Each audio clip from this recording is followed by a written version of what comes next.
apstākļos mums notiek kā Cernikavas riteņbrauciens pavasarī. It kā riteņbrauciens, it kā tautai, bet būs daži posmiņi pa takām, tādi, kur Egīls dos pēc tam atsaukt. Tas vajadzētu būt labi.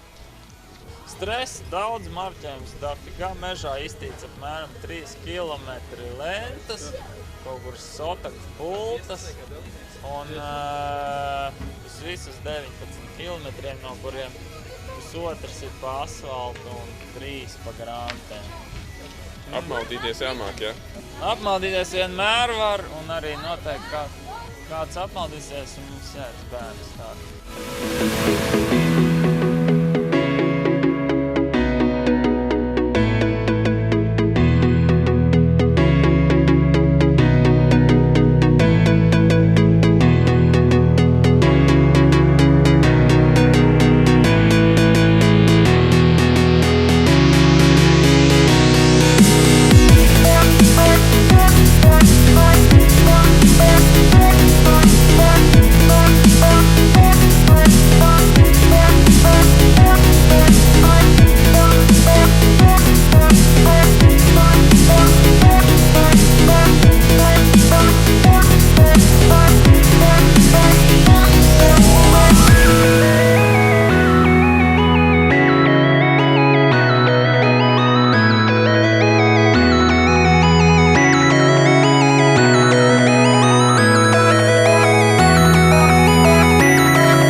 Es jau 2 reizes izbraucu.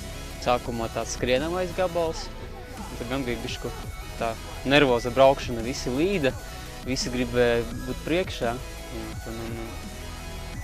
Bet nu nekas, taktiski pareizā brīdī iekapāja, izbraucu pirmajā pozīcijā un aizgāju līdz staciņām, tas kā pirmais iebrauc. Un tad pēc kāda laika piebremzēja, lai tur priekšā Zviedris izbrauc. Un tad mēs 5 cilvēki, Zviedris pirmais tā riktīgi iedeva, mēs 5 aizbraucām.